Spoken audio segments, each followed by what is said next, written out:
돌은 무겁고 모래도 가볍지 아니하거니와 미련한 자의 분노는 이 둘보다 무거우니라. 부는 잔인하고 노는 창수 같거니와 투기 앞에야 누가 서리요. 성경을 보면 이 분노에 대하여 많은 그 말씀들이 기록되어 있습니다. 분내는 것을 경계하라는 거죠. 우리가 뭐 예수님께서는 그 성전에서 이 거룩한 또 분노를 바라시기도 했지만, 그러나 일반적으로 모든 성도들에게 이 분노를 바라는 것은 이것은 합당하지 않은 일로 이렇게 성경은 우리에게 증거하고 있고, 분을 잘 다스려야 하는 것으로 우리에게 말씀하고 있습니다. 그래서 이 분내는 거, 또 여기 그 투기하는 것, 투기라는 것은 그 질투하고 시기하는 것을 얘기하거든요. 이것을 또 이제 금하고 있는 것을 우리는 성경에서 많이 보게 됩니다. 그런데 이 분을 내지 마라, 또는 또 이 투기하지 말라, 이런 그 내용들은 이것은 그저 우리가 세상적인 그 교훈 정도로 여기면 안 됩니다. 그러니까 우리가 이제 기독교 신앙을 하면서 우리가 오해하는 일 중에 많은 것이 뭐냐면, 하나님이 주시는 이 말씀을 그저 이렇게 세상적인 교훈, 뭐 도덕이나 윤리로서 착한 사람 되라 하는 정도로 그것을 이해하기 때문에 이런 그 분내지 말라, 투기하지 말라, 이런 것에 대해서 그 명령이 그 의미하고 있는 그 심각함을 우리가 놓칠 때가 많습니다. 그러니까 그저 세상 사람들도 분내지 말라고 교훈하고 투기하지 말라 하니까 그저 그 정도 수준으로 이것들을 이해하고, 그래서 우리가 실제적으로 예수를 믿는데도 불구하고 우리가 분내기를 잘하고 또 투기하기를 잘하고 이런 일들을 아무렇지도 않게 습관적으로 하는 일들이 우리에게 얼마나 많은지 모릅니다. 그 심각성을 몰라서 그래요. 그래서 우리가 이 분내지 말라, 또 투기하지 말라, 이런 것들은 도덕적이고 착한 사람 되라는 얘기가 아니라, 이게 성도니까 이거를 요구한다는 것을 언제나 우리는 놓치면 안 됩니다. 성도이기 때문에 본질적인 문제로서 이것을 우리에게 성경은 권하고 있는 겁니다. 그러니까 뭐 착하고 좋은 사람 되라는 측면에서 이것을 요구하고 있는 것이 아니고 언제나 너희들이 성도, 존재가 다른데 왜 그러냐, 이렇게 언제나 성경은 얘기하는 겁니다. 그러니까 이게 심각한 거죠. 그러니까 예수를 알고 예수와 연합된 게 이 성도 아닙니까? 그렇죠? 예수 그리스도와 우리는 예수 그리스도를 이렇게 그저 무슨 신앙의 모범으로 따르고 이런 정도의 사람들이 아닌 거예요. 신자가 됐다는 건. 그죠? 이게 무슨 말씀인지 이해하시죠? 성도가 됐다는 것은 단지 예수님을 우리의 무슨 삶의 교훈이요 스승이 돼서 예수님은 저기 계시고 그래서 나는 그분을 따르는 무슨 이렇게 삼자로서 따르는 정도의 삶을 사는 사람들이 아니고 예수와 연합된 자가 된 거예요. 연합된 거. 그러니까 예수님의 속성, 예수님이 가지신 어떤 그 모습, 이런 것들이 그저 이렇게 보고 본받는 정도가 아니라 그들의 이 삶 속에 그것이 실제적인 것이 돼야 되는, 그러니까 연합된 존재, 예수님의 것이 내 것이고 내 것이 예수님이 되는 그런 연합이 된 상태라는 것, 떼어놓을래야 떼어놓을 수 없는 관계 속에 있다는 것을 우리가 이해를 해야 됩니다. 그래서 예수를 알고 예수를 믿는 자들은 이 분내지 말라, 또는 뭐 투기하지 말라, 뭐 이런 그 성경적인 교훈들에 대해서 매우 엄중하게 받아들이고 이것을 우리가 이해해야 한다는 것입니다. 그래서 우리가 예수를 믿음에도 불구하고요, 저와 여러분들이 왜 이렇게 어떻게 보면은 삶 속에서 이게 꼭 평안을 잃어버릴 때가 많잖아요, 그죠? 예수를 믿으면 예수와 연합된 자들이기 때문에 당연히 삶에 뭐 외부적으로는, 조건적으로는, 어떤 환경적으로는 어려움이 있을지라도, 그죠? 고난과 고통이 있을지라도 그 심정과 심령과 내면적으로는 언제나 무엇이 있어야 되는가 하면은 예수와 함께하는 평안이 그 마음속에 있어야 되는 거예요. 그 평안, 무엇으로 뺏기지 않는 평강이 그 안에 있어야 되는 겁니다.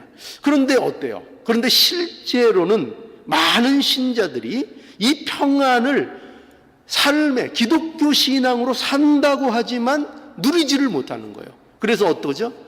예수를 믿는다고 하면서도 늘 마음이 답답하고 마음이 피곤하고 곤고하고 이런 어떤 피곤함을 호소하는, 고통을 호소하는 이런 일들이 얼마나 많은지 몰라요. 그러니까 그것은 단지 육체적인 고통을 얘기하는 것이 아니라 마음의, 심령 안에 평안을 누리지 못한다는 거죠. 그러니까 그런 일들이 왜 생기느냐? 바로 많은 이유들이 신앙적으로 있을 수 있지만 그것이 오늘 이 잠언에서 보는 이 말씀과 같은 이 분노 그리고 투기하는 것, 이런 것이 우리 안에 아직도 왕성하게 활동하기 때문에 그런 경우가 많이 있다는 거예요. 그래서 많은 분들이 분노를 다스리지 못할 때가 많이 있고, 그래서 이 분노하는 것, 이런 일 때문에 우리의 삶이 더욱 힘들고 지치고 고통스럽게 되는 이런 일들이 일어나게 된다는 겁니다. 자, 그래서 오늘 이 본문 잠언의 말씀에도 보세요. 여기 3절에 보면, 자, 3절 한번 우리 읽어보죠. 3절 시작. 돌은 무겁고 모래도 가볍지 아니하거니와 미련한 자의 분노는 이 둘보다 무거우니라. 여기 돌은 무겁고 모래도 가볍지 아니하거니와 이렇게 돼 있죠. 그러면은 돌이 무겁고 모래도 가볍지 아니하다. 그러면 돌과 모래가 다 어떻다는 거예요? 무겁다는 거죠, 그죠? 다 무겁다는 겁니다. 그러니까 이것은 아마 이런 배경 때문에 그럴 거예요. 뭐냐면 그 옛날에는 아마도 사람들이 이렇게 들어서 운반할 수 있는 것 중에 사람들이 가장 그 어려움을 느끼는, 실제적으로 경험한 것들이 뭐냐 하면 아마도 그것이 이제 돌을 운반하거나 모래를 운반하는 이 일이 굉장히 그들에게는 어려운 일이었을 거예요. 그죠? 그러니까 뭐 집을 짓는 것 되거나 성을 건축한다거나 이럴 때는 뭐로 할 거예요. 그 당시에는 뭐 특별한 재료들이 없잖아요. 그러니까 사용할 수 있는 게 모래나 돌이나 이런 것들을 지고 이고 운반하고 이러면서 건축을 하고 성을 쌓고 이랬단 말이죠. 그러니까 이 사람들에게 있어서 무거운 거, 가장 지치게 하고 가장 피곤하게 하는 것들의 대표적인 것이 뭐냐 하면 돌이고 모래인 거예요. 그러니까 그들에게는 돌이 무거운 거고 모래가 무거운 거였어요.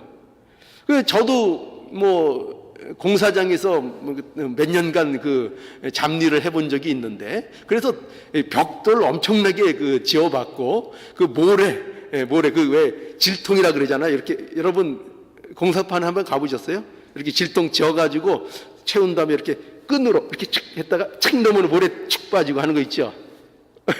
모르세요? 질통. 이거 전부 다 너무나 고급한 환경에서 커셔가지고 이것도 모르시네. 질통이 있어요, 질통. 그거 메고 그냥 한 5층, 6층 되는 건물을 하루 종일 올라내리락 하는 겁니다. 이 모래 가득 채워가지고. 예, 참, 그렇게 일을 했죠. 그래서 뭐, 그 바닥에 이게 찌맨 온도를 깔기 위해서 모래 거기다 다 채워야 되거든요. 그래서 미장들이 와서 이렇게 막 이렇게 또 고르고 막 하는데 그 자갈, 또 모래, 직원 나르는 거죠. 이거 얼마나 그게 고된 일인지 모릅니다. 입에서 막 단내가 날 정도로 그렇게 날라야 되는 겁니다. 그래서 우리가 이처럼 미련한 자, 여기 이것을 무엇에 비유하고 있는가 하면 미련한 자의 분노가 이것처럼 이제 무겁다는 거예요. 그걸 설명하고 있는 거예요. 여기 그렇게 돼 있죠. 미련한 자의 분노는 이 둘보다 무거우니라. 그렇죠? 이 둘보다 무거우니라. 그러니까 이 미련한 자의 분노가 이처럼 삶을 피곤하게 하는 것이고 지치게 하는 것이고 힘들게 하는 것이라 이렇게 말씀하고 있는 것입니다. 그래서 우리는 여기 미련한 자의 분노는 이 돌보다 무겁다, 이 둘보다 무겁다 하는 이 말이 무슨 말인가 하면은 첫 번째로 우리는 이렇게 이해할 수 있어요. 뭐냐면 미련한 자의 이 분노는 돌과 모래보다 더 어떻게 한다고요? 사람을 어떻게 한다고요? 지치게 하고 사람에게 힘을 들게 하고 고통을 주는 것이다. 이렇게 이제 말씀하고 있는 겁니다. 그래서 우리가 이 분노, 그래서 이 분노를 우리가 잘 다스릴 수 있어야 되는 겁니다. 분노는 어떻게 한다고요? 사람을 어떻게 만든다고요? 사람을 지치게 만들고 사람을 힘들게 만들고 사람에게 극심한 고통을 주는 겁니다. 뭐 이거는 이제 분노를 당하는 자도 마찬가지고 분노하는 자도 마찬가지고 둘 다 마찬가지예요. 언제나 분노하는 자도 고통스럽고 분노를 당하는 자도 고통스럽고 지치고 힘들게 되는 거예요. 그러니까 이 분노를 우리가 경계해야 됩니다. 그래서 4절에 보면 또 이렇게 말하고 있죠. 4절에 부는 잔인하고 노는 창수 같거니와 이렇게 말씀하죠. 그러니까 부는 잔인한 겁니다. 부는 잔인한 거예요. 분이 나면 사람이 달라져요. 사람이 달라집니다. 우리가 그렇잖아요. 평상시에는 다른 사람들이 뭐 좀 잘못을 해도 얼마든지 눈을 감아주고 관용을 베풀 수 있고 그거 웃어넘길 수도 있고 그것을 품을 수도 있습니다. 그런데 한번 분이 나면 어떻게 된다고요? 분은 잔인하다고요. 분이 나면 잔인해지는 거예요. 그래서 우리가 평소에는 할 수 없는 일들을 분이 나면 하게 되고 이웃을 용서하기보다는 정죄하고 관용을 베풀기를 싫어하는 이런 모습으로 되는 거예요. 그러니까 인간이 이런 모습이라는 거죠. 그래서 이 분은 잔인한 겁니다. 그러니까 분을 다스려야 돼요. 분을 내면 안 됩니다. 여기 또 노는 창수 같다 이렇게 돼 있죠. 노는 창수 같다. 그러니까 뭐냐면 이 창수는 피해를 많이 입히잖아요. 그죠? 한번 창수가 일어나면 뭐 이게 막 집도 무너뜨리고 막 쓸어 내리지 않습니까? 그와 마찬가지로 이 노를 바라는 것이 이처럼 큰 피해를 입히게 된다는 것입니다. 그러니까 이렇게 분을 내는 것이 많은 사람에게 해를 끼치는 것인 줄 알고 우리가 믿는 자로서 이 분내는 것에 대해서 늘 경계하고 다스릴 수 있는 이러한 우리의 마음이 되어야 한다는 겁니다. 그리고 이 또 하나 이 뜻은요, 이 미련한 자의 분노가 무겁다 하는 것은 또 이런 뜻이 있습니다. 어떤 뜻이 있는가 하면은 미련한 자의 분노는 쉽게 가라앉지 않는다는 거예요.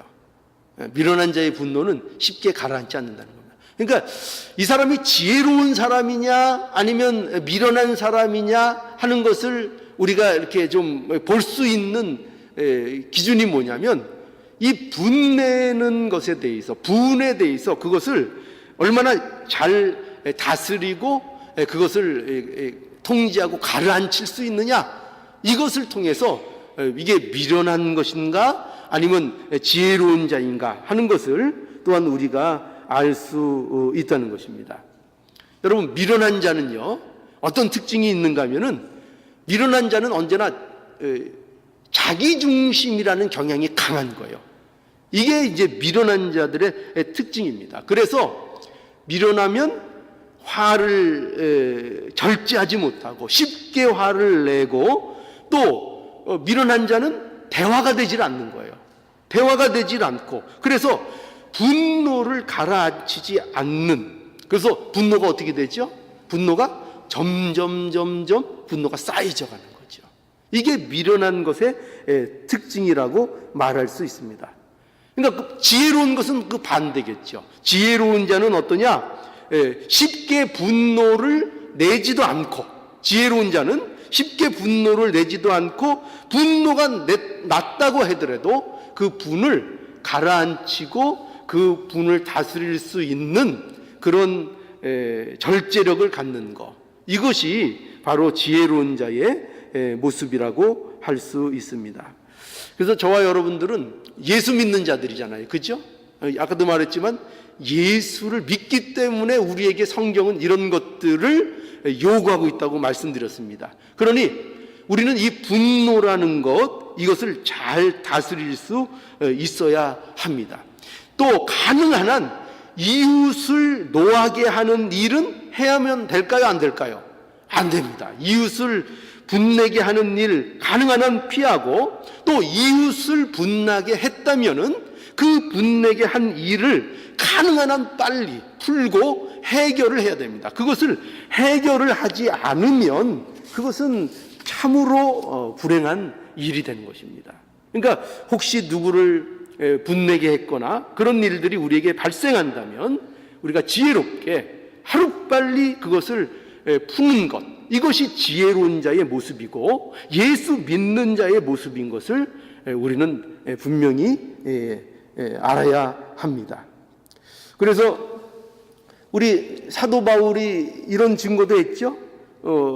분을 내어도 죄를 짓지 말고 해가 지도록 분을 품지 말고 마귀로 틈을 타지 못하게 하라, 이렇게 권고하지 않았습니까? 그러니까 분을 낼 수는 있다는 거예요. 사람이니까, 그죠? 감정이 있는 사람이니까 분이라는 게 날 수 있습니다. 그러나 그 분을 내어도 그것이 죄가 되면 안 됩니다. 미련한 자들은 그게 뭐가 될까요? 죄가 되도록 방치하는 거예요.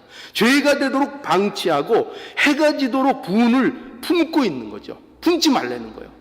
분을 품지 말고 어떻게 해서든지 그것을 신속하게 가능한 한 빨리 풀 수 있어야 한다는 겁니다. 그게 믿는 자들의 모습인 거예요. 그래야 뭐가 틈을 못 타요? 마귀가 틈을 못 타요. 언제나 이 분의 문제는 마귀가 틈을 타서 분쟁과 시기와 질투와 싸움과 다툼을 일으키게 합니다.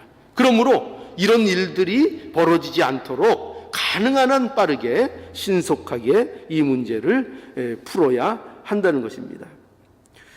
또 야고보서 1장 20절에 보면은 사람의 성내는 것이 하나님의 의를 이루지 못함이니라.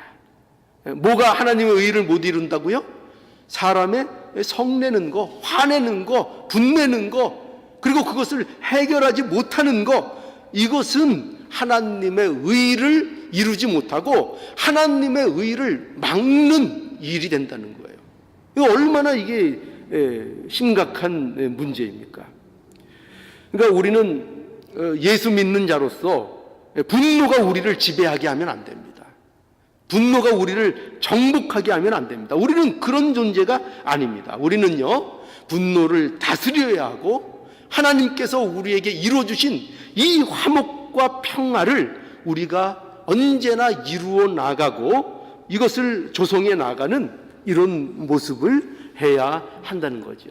그래서 만약에 이것이 우리가 사단으로부터 공격을 당하고 있다는 것을 안다면 이 문제를 가지고 하나님 앞에 부르짖고 하나님 앞에 간구해야 됩니다. 우리에게 화목의 길을 열어주시옵소서 하는 하나님 앞에 부르짖고 간구해야 한다는 것입니다.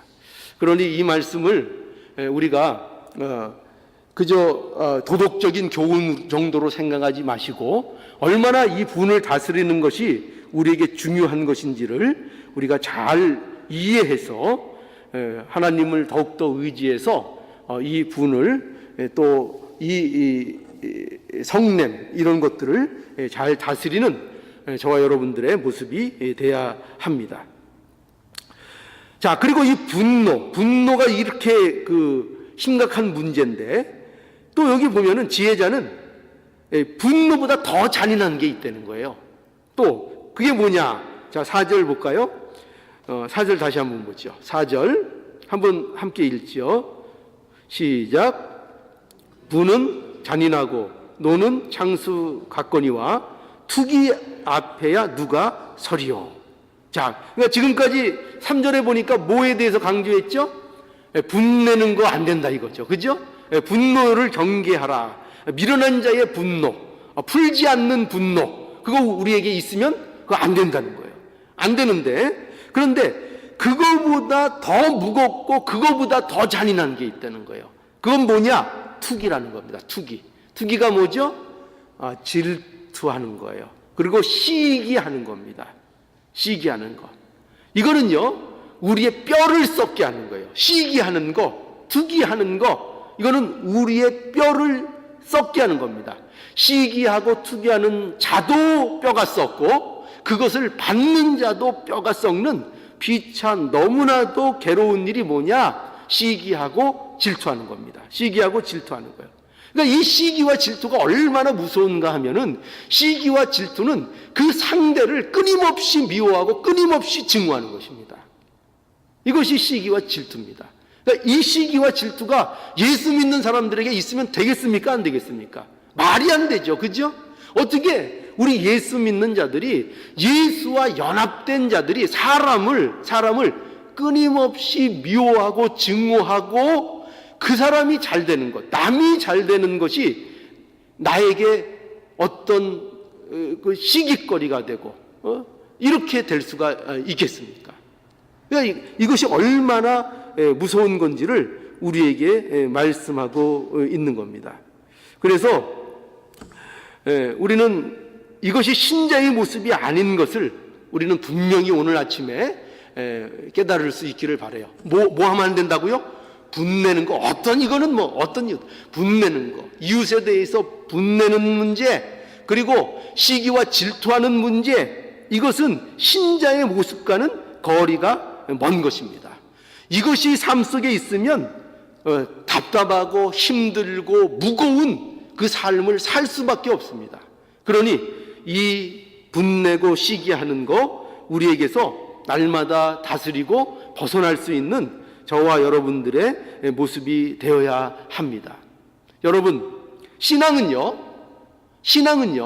매우 실제적인 것이라는 것을 알아야 됩니다. 신앙은요 말만 한다고 되는 게 아닙니다. 무슨 기독교적인 이론과 어떤 지식을 갖고 있다고 기독교 신앙이 되는 게 아닙니다. 그리고 신앙이라는 것은요, 그저 죽어서 천국 가는 게 그 전부가 아닙니다. 우리는 죽으면 천국 갈 거니까 천국을 소망하면서 살자 하면서 천국만 바라보고 현실을 신앙인으로서 살지 않는 그런 모호하고 막연한 것이 신앙이 아닙니다. 신앙은요, 매우 실제적이고 현실적인 것이라는 것을 알아야 됩니다. 신앙이라는 것은요, 단지 뭐 예배를 드리고 연보를 드리고 무슨 찬송을 드리고 기도를 하는 종교적인 형태를 띄었다고 해서 신앙생활이 되는 게 아닙니다. 그렇다고 그게 신앙생활이 되는 게 아닙니다. 실제적인 것이어야 됩니다. 그게 뭐냐면은 뭐죠? 분을 다스릴 줄 알아야 됩니다. 그리고 이웃에 대해서 시기하거나 질투하거나 하는 마음을 다스리고 그것으로부터 벗어나는 그런 삶을 실제적으로 삶 속에서 살아나갈 수 있어야 이게 기독교 신앙인 겁니다. 이게 그저 뭐 예배에 참여하고 나는 뭐 새벽 기도에 뭐 안 빠졌어, 이 정도로 신앙을 막연하게 생각하면 안 됩니다. 그것을 신앙의 전부라고 생각하면 신앙의 큰 실패를 봅니다. 신앙은 그런 거로 국한되는 것이 아닙니다. 화목할 수 없는 것을 화목하고 용서할 수 없는 것을 하고 불같은 분노라 할지라도 솟아나는 시기와 질투라 할지라도 그 모든 것들을 예수 그리스도 안에서 현실 속에서 이기고 벗어나고 화목으로 돌아서고 승리할 수 있는 그 실제적인 능력이 삶 속에서 있어야 되는 겁니다. 그렇죠? 그 능력이 없는 거예요. 능력이. 그러니까 우리가 능력 좋아해요. 신앙의 능력, 기독교 신앙의 능력이 있어야 된다 이러잖아요. 그런데 우리는 신앙을 그저 뭐 명분상으로는 늘 뭐 능력이 있는 것 같죠. 뭐 예배 참여하는 거, 무슨 뭐 연보하는 거 이런 거 잘하잖아요. 그러나 실제적인 능력이 없는 것이 어디서 발견되느냐? 삶 속에서 당장 사람과 사람 사이에서 나타나는 관계를 극복하지 못해요. 관계를 극복하지 못해요. 이것이 우리의 신앙의 가장 큰 약점입니다. 특히 뭐 이런 말씀드리면 또 이제 좀 뭐 어떠실지 모르지만 특히 이 보수적인 신앙을 갖고 있다고 자부하는 그 신앙 체계 안에서 나타나는, 물론 뭐 여러 가지 장점이 있지만 가장 약점 중에 하나가 뭐냐면 명분상의 신앙은 잘하는데 현실적 실제적인 신앙생활에 약하다는 거예요. 실제적인 신앙생활에. 언제나 이것을 우리가 잘 알아야 됩니다. 그래서 내가 지금 싸워야 될 싸움이 어떤 것인가 하는 것을 분명히 이해하시고 이 분내는 문제, 또 시기와 질투하는 이런 실제적인 문제를 예수 안에 있는 신자의 그 모습으로 이해하고 그것을 내가 깨닫고 해서 예수 믿는 자로 이 모든 것들을 바라볼 수 있는, 예수와 연합된 존재로서 내게 요구하는 이 분냄과 시기에 대한 요구가 무엇인가 하는 것을 분명히 우리가 깨닫고 인식해야 한다는 것입니다. 그래야 바른 신앙을 우리가 해나갈 수 있고 하나님이 기뻐하시는 승리의 신앙을 우리가 이루어 나갈 수 있는 것입니다. 명심하셔서 이 모든 것 우리가 풀어나가는 지혜로운 자들이 되기를 오늘 말씀을 통해서 간절히 원합니다.